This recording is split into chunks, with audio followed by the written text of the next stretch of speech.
discuss, I will ask you a question. Do you have a thing that you are not able to use and knowing nothing that is already damaged and wasted? Well, I will answer that later on. I will give you one quotation that is related to our discussion later on. To be blind is not miserable. Not to be able to bear blindness, that is miserable, by John Milton. That quotation is related to our topic for today. The title of the poem that we are going to discuss is On His Blindness by John Milton.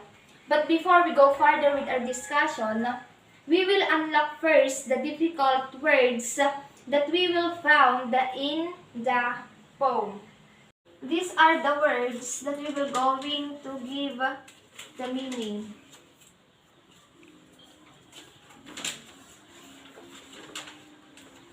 Number one is fondly.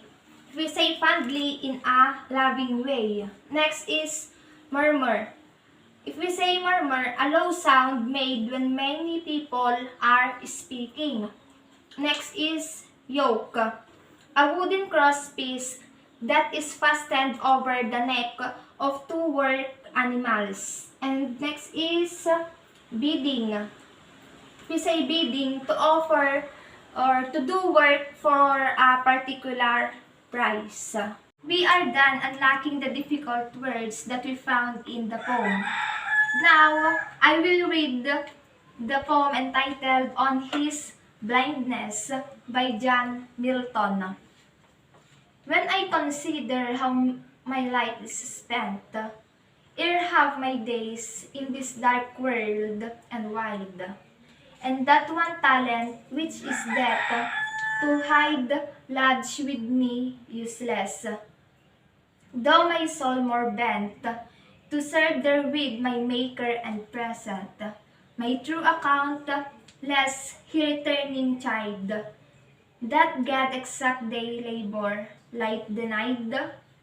I fondly ask, but patience to prevent, that murmur soon replies, God that need either man's work or his own gifts. Who best bear his mild yoke, they serve him best. His estate is kingly, thousands at his bidding speed, and posts o'er land and ocean without rest. They also serve who only stand and wait. I will call Shamay to read again the poem.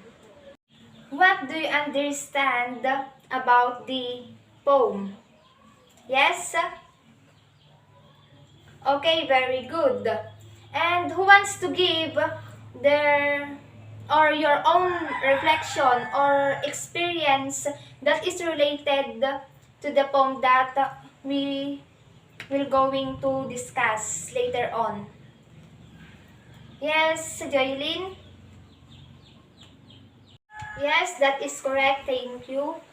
I will now answer the question that I told a while ago. The question I asked a while ago is, do you have a thing that you are not able to use and knowing nothing that is already damaged and wasted? I asked you that kind of question because that is related to our topic. We will assume that the thing I am talking is about your talent. You have a talent but you didn't use it until it can be wasted, and you can't use it to glorify others and yourself also. The person who was blind is the author itself.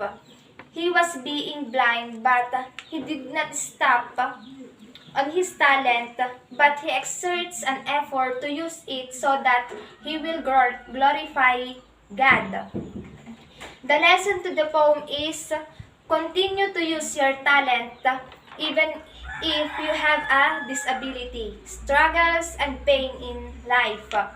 Make it as your inspiration and strength to continue what God gave you and use it to glorify His name. Do you understand, class? We will now going to discuss each line in the poem. The first line is, when I consider how my light is spent. The word light is clearly referring to the speaker loss of sight. Next, second line is, ere half my days in this dark world and wide. The speaker in this poem feels vulnerable. He thinks that he rather than be blind when elderly, but sad to say, he was blind in his middle age. Line number 3. And that one talent which is dead to hide, lodged with me useless. Talent in that line means the gift of writing, and lodge is stuck, alluding to the famous passage in the Bible, the parable of talents. It talks about the one person who borrowed his talent and not utilized may lead to analysis, suggesting Milton fears his own spiritual punishment for the uselessness of his blindness. Fourth and fifth line. Though my soul more bent to serve therewith my Maker and present. Maker refers to God. Milton saying that now he is blind, he will increase his desire to serve God. Sixth line. My true account, lest he returning chide. True account referring to his good work, and chide is criticize. He wants to give a good account to himself and his service to God.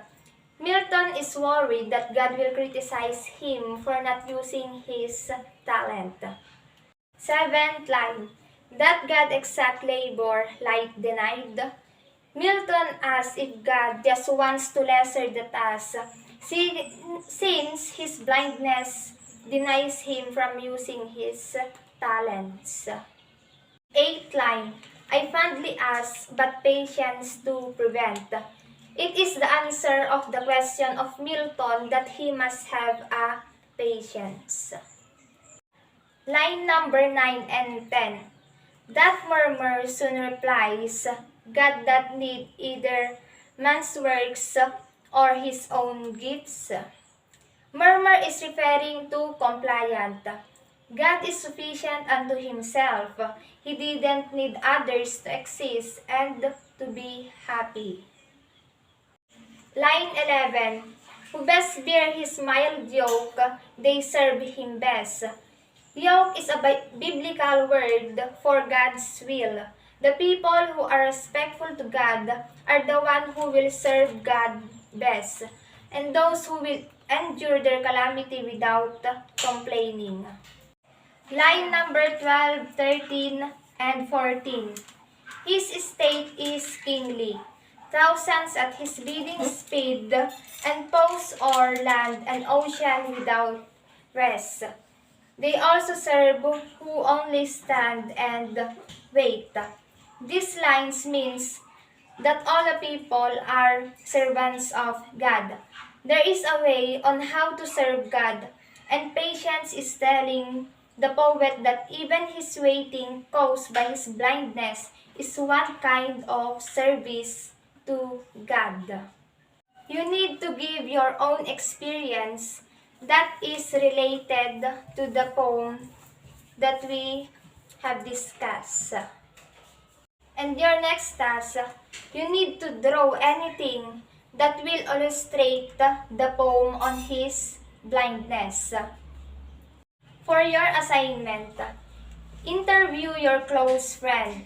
Ask her or him what talent she or he had, what he or she will do to show his or her talent. Ask him or her if he or he experienced to stop his or her talent because of hard situation or pain. Submit that tomorrow.